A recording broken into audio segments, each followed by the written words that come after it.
Hi, this is the Bodies in Contention podcast. Today we will be talking about Bordeaux's body theories and the phallus. Susan Bordo is an expert in the area of body studies, and she proposed that body is the locus of social control, and it's how culture made the body. She discusses the docile body, which is our actual passive body. On the other hand, she discusses the intelligible body, which is the ideal body based on societal norms for the body. She also discusses a pursuit without a terminus, which is trying everything in order to fit the intelligible body standard. And a question for us is, how do we feel about the intelligible body?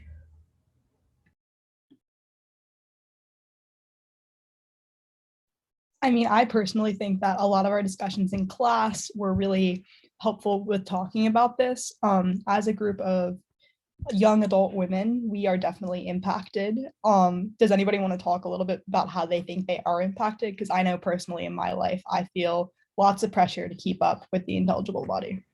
Yeah, I definitely feel this pressure, especially through like all of the women that I see in like commercials or like the models. Like I feel like they have the intelligible body, and I feel like I am bombarded with these images like in all aspects of my life, and it's hard like trying to accept my own body while seeing images of bodies that are perfect.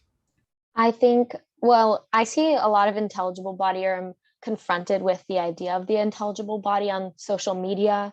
Like when I'm considering posting something that shows myself, like I'm always like, is this good enough? Should I change something about myself? And also just like all the practices that I do throughout my life, that I like putting on makeup, like I feel like it's all trying to conform a little bit to the beauty standards and like the intelligible body. And I know that we all feel like these pressures to like try to reach the intelligible body, but I think that it's important to remember that it really is unattainable, and there's different aspects of everybody's lives that other people might be jealous of or would want to have. And also with social media, a lot of it's fake. So we need to realize that this intelligible body that we see might not be real.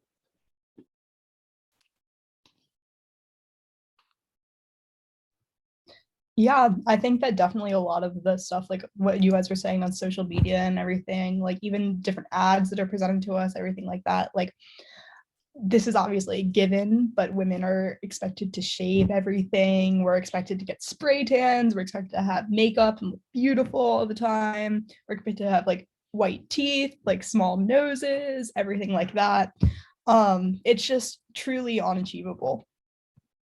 Yeah, I don't know if this is digressing too much, but I also feel like there's like for like in terms of academics, like everyone's particular major, I feel like it's similar to the docile body because I feel like, well, I'm a kinesiology major and I always feel like, damn, I'm not exercising enough. You know, I always feel like everyone around me is like in competition with themselves. And I don't know if like where you feel this in like a more STEM type of major where like everyone is trying to be like, I guess, the intelligible body of like academics, like trying to be the perfect person that is like unachievable. Oh, definitely. Yeah. I see that so much, like, especially with women in STEM, like the whole like neoliberal women in STEM movement. Yeah. Like you can do everything. Like you can be like a amazing STEM major, but you also have to show up wearing makeup and with your hair perfectly like slicked back and look amazing in your like women's fashion lab coat and everything like that. Mm-hmm. And going off of that a little bit, so we sent out another survey this time to ask some of our peers questions about what they thought about the intelligible or the docile body. Lexi, do you want to talk a little bit about some of the questions we asked? Yeah, so the first one we started off with just like kind of expressing what the docile body means. And we asked, how often do you feel that your docile body is not enough? And the majority of people voted often, but even 22% said always, which is concerning because it's frustrating to know that there's people that always feel like they're trying to be someone that they might not. Bree, do you want to jump into the next one? Yeah, so we asked them too about we asked the intelligible body is the ideal body based on societal norms for the body, and we asked why people think they try to achieve this intelligible body. And almost every single person said social pressures and personal desires. And I think that's really interesting because a lot of those personal desires, although we may think they are personal, they're so deeply ingrained in the social pressures that we've been in tune to. So even the people who just said personal desires, I have to wonder if those personal desires are really, oh, I want to be skinny for me, or I want to look good for me, or if they're just, I think I want to do this because of what society tells me. What do you guys think? I definitely agree with that. I think everything that comes like from the inside, like that you think is personal, I think it stems from things that society has taught us. Like nothing we learn about the body comes like purely from us. Like it all is built based on what society teaches us. And it can start from like, it doesn't necessarily need to be images of specific types of women, but it can also be like just when we're younger, like what types of sports different genders play, and like the different body types that are like just expected for young kids to have, and just like going to the doctor and having and checking height and weight and BMI. Like I think all those different things from society, in addition to like this is what the beauty norm is and the standard, it all comes together, and like we subconsciously pick it up and we feel like it's our personal desire, but really it's not. Well, going off of that, like with the survey, like 77% of people said that they are willing to change their body for societal pressures, when 45% said they're willing to do it for personal desires. And like it shows that people are willing to change themselves more for others than themselves. So I think that was really interesting to see from the results. Yeah, my interpretation of like this conversation, I always think about like fashion and like what I want to wear, and I always have a hard time thinking, is this something I want to wear because I think it's like fashionable to others and like it's perceived as cool, or do I want to wear it because this is actually how I want to like express myself? So I like can't even piece that together sometimes. And I definitely see that in like intelligible and like docile body.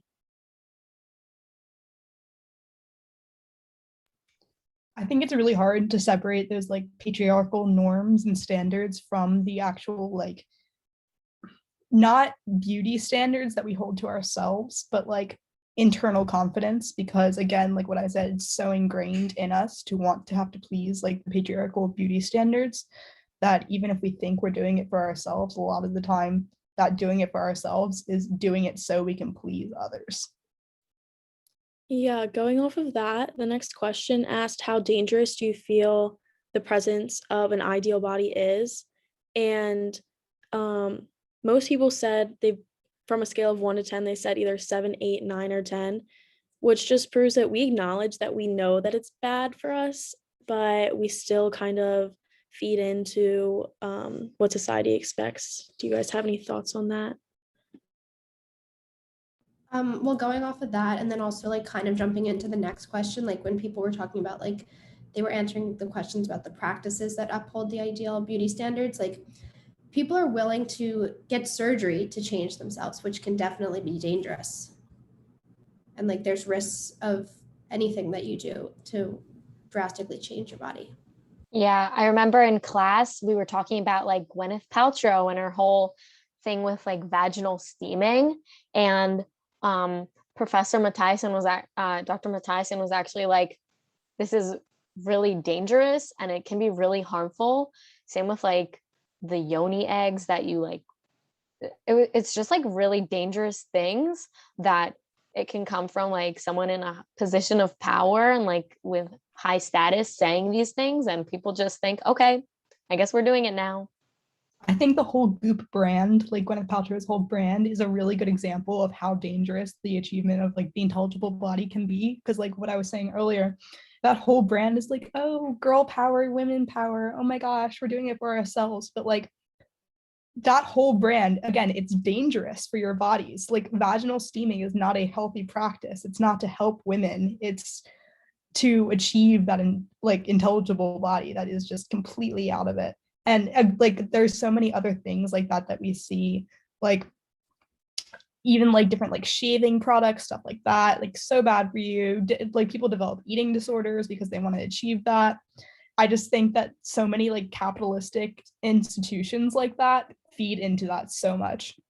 Yeah, I agree. What that makes me think of like bath bombs and how bath bombs were always marketed to us as like self-care and oh, long day, decompress with a bath bomb. But if you give someone a bath bomb, you're basically giving them a UTI. Like it's so bad for you.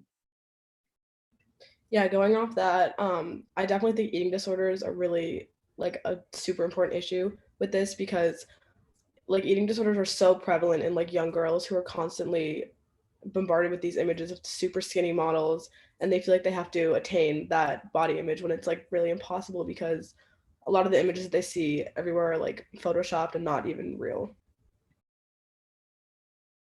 Also, like celebrities like the Kardashians, like they're always promoting like those fit shakes or like a cleansing tea. Like those are so bad for you, but people are willing to take them because people like the Kardashians are showing that they take them. So like it's probably good for you.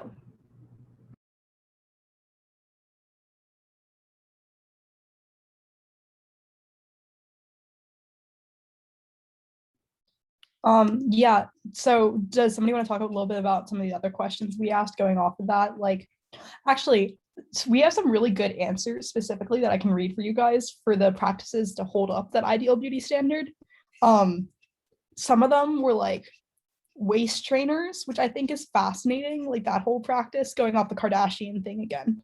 And then we had like different like commercials. Somebody said I tried to work out and get skinny, not because health reasons, because I want to look fit. So that coming directly from our peers is a really interesting thing, like hearing that anonymously. Also, something that was brought up within that is like specific like marginalized groups facing like different types of struggles based on like the ideal beauty standard. Like obviously there's things that have to do with like body shape, but also like skin color, like and hair type. Like if your hair is not straight or does not like fall into like the straight wavy thing, you're oftentimes like expected to straighten it. So I know that a lot of like women who have really curly hair, especially Black women, have to go into work and straighten their hair, or are expected to straighten their hair because it like will interrupt the work environment or something. And also like a lot of times in non-Western countries, skin lightening is a big thing, and like using creams that will lighten your skin. And also someone also said like colorism. So I think it's not even just like about body shape, it's also like everyone, like a certain race even idealized as the intelligible body, which I think is insane. Going off the like skin lightening thing, I think that is always so interesting because that's such a huge market, especially in like different parts of Asia and stuff. There's a whole industry dedicated to skin lightening. But here we get spray tans and we don't wear sunscreen and give ourselves skin cancer so we can be tan and like blonde and look like the typical like Barbie girl or whatever. So it's such like a not double standard, but like conflicting expectations. It's just so harmful to women everywhere. I think that just further proves that there's always someone somewhere else that wants what you have, even if you don't want what you have. No, I totally agree. I feel like no matter what you have, you're always trying to change something. Like if you have curly hair, you want straight hair. If you have straight hair, you want curly hair. Like there's really no way that you would see yourself as perfect. Okay, so do we want to talk a little bit about the like patriarchal standards that go into this and jump into the second part of the survey?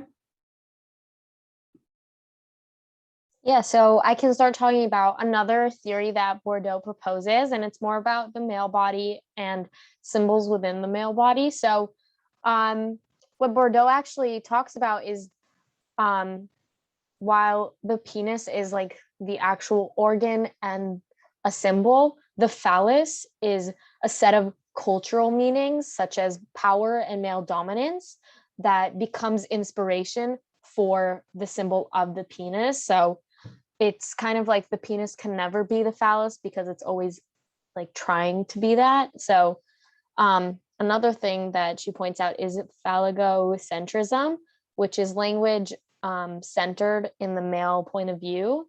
So mankind, you guys, generic he and Mr., along with other things such as all men are created equal, which is in our Declaration of Independence. And companies also use the phallus both unconsciously and consciously to assert and maintain the ideas of male dominance, strength, and power to not only promote those things, but also like maintain patriarchy.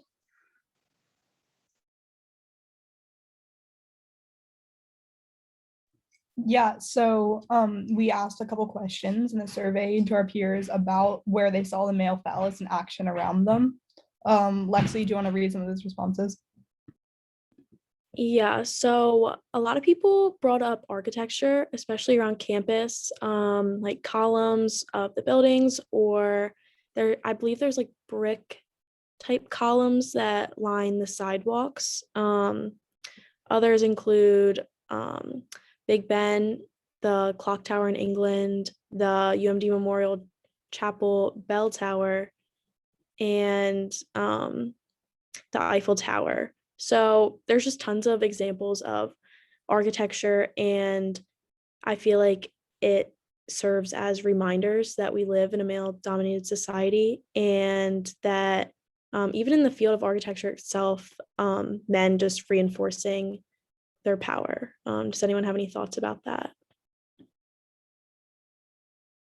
Going off what Abby mentioned like before with like how companies use the phallus to assert like dominance and like strength and power, like a deodorant company, like if you think about like how a deodorant stick looks, like they're showing male strength and power just through something that everybody uses, like men and women use deodorant.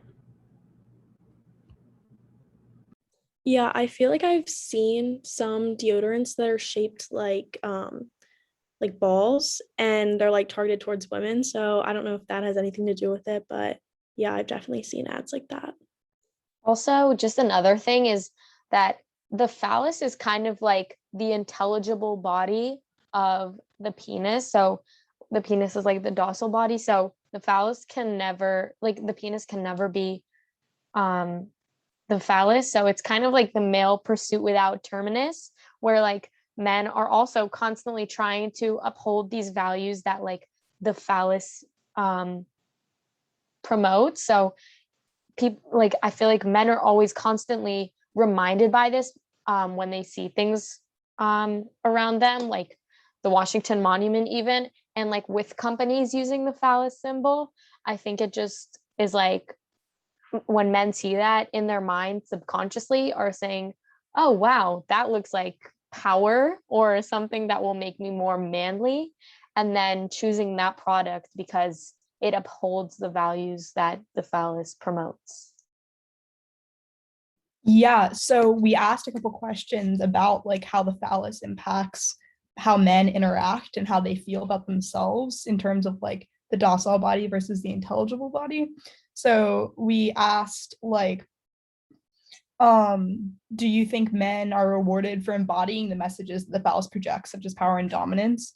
And almost all of our responses said yes or maybe, like most of the time. This is how do you guys feel about that? Do you think that's true? Yeah, I mean, with the notes and everything we discussed in class, it definitely solidified that men having like dominance in the workplace, and then uh, contrastingly being gentle and kind to women. It's kind of like a double bind.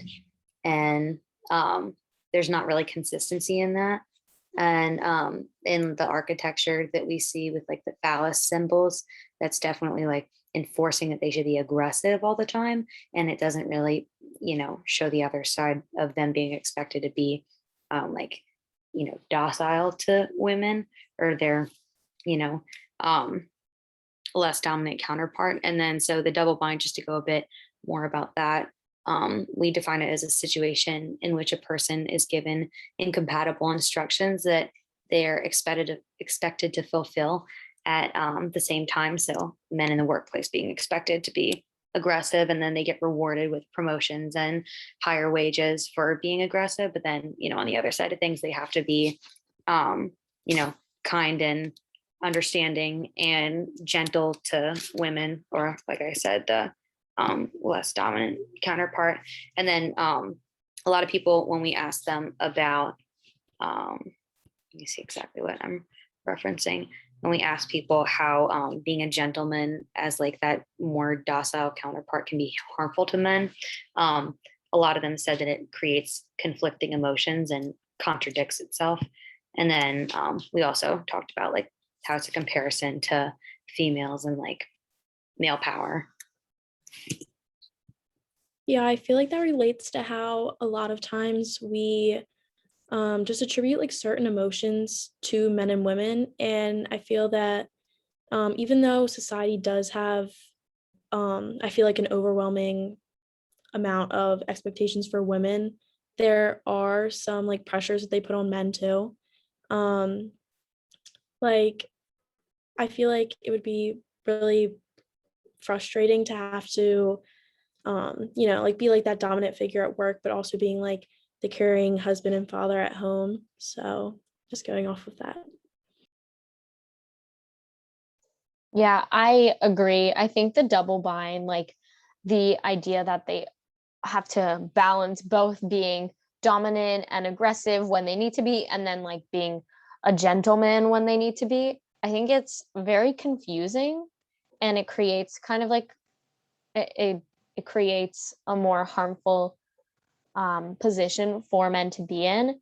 And a lot of people, like in the responses when we asked that question about like how it can be harmful, is a lot of people were saying that like men can often be afraid to show emotions because they don't know whether it's accepted or not. And also like a lot of them were saying like toxic masculinity, and just like not having clear places of when men are supposed to feel what. It's just confusing in itself, and it it just is harmful. And I definitely think there needs to be like more like people need to pay more attention to it, because we do really focus on how things in society can be harmful to women, but we don't really focus as much of our attention to what in society is harmful for men that can then impact women, and just impact men in a negative way too. Right, like the patriarchy doesn't just affect women. The patriarchy is not just about like putting women down. It's also about creating a narrative that men have to fulfill in order to assert the dominance over women. And that occurs a lot of the time in things like the phallus in culture, like seeing the phallus projected everywhere. That doesn't just affect women and make them feel like lesser or whatever. It also affects men into feeling like they have to fulfill that role no matter what. Yeah, and another example of the double bind being dangerous is I'm a criminology major, and in my classes we learn about how police officers have like a disproportionately high amount of domestic abuse calls, and this is like shows how it's dangerous, because like being a police officer is arguably like you have to be super dominant and super aggressive in your job, and then when you go home you have to be like submissive and like gentle towards your woman, but it like shows how the double bind is like really hard to manage.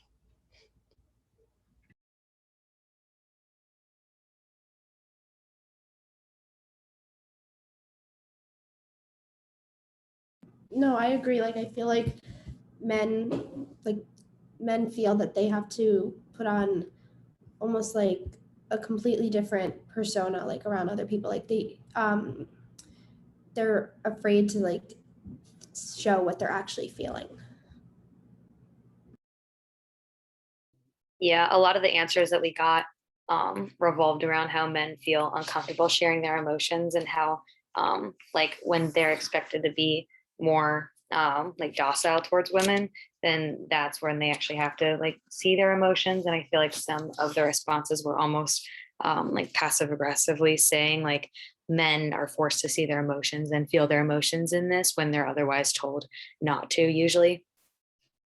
And in like comparison to women, like women are expected to be like emotional and not hide their feelings, and it's accepted for women to cry in front of other people, when for men they would probably be shamed for crying in front of someone. And I think that this all like fuels the pursuit without terminus. Like I think Bordeaux really nailed it when like she said that all these like standards that people are held to, like it never ends. Like there's never like, okay, I'm satisfied. There's no satisfaction. And the fact that this is a confusing standard for men to fit, it's just like it never ends. And that's why I think like we do see so much like patriarchal values in society, because men always feel like they need to keep going with like showing their dominance and showing that they have power over everyone else. So I think it's just like realizing that there's no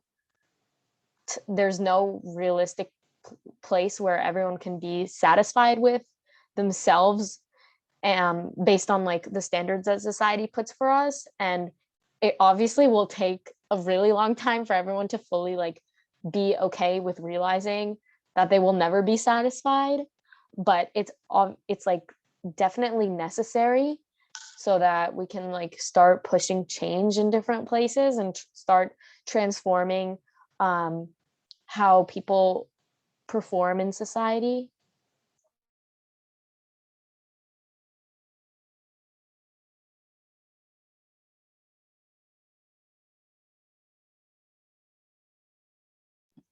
Yeah, so I think that that's a really good closing thought. Does anybody have any other things to add?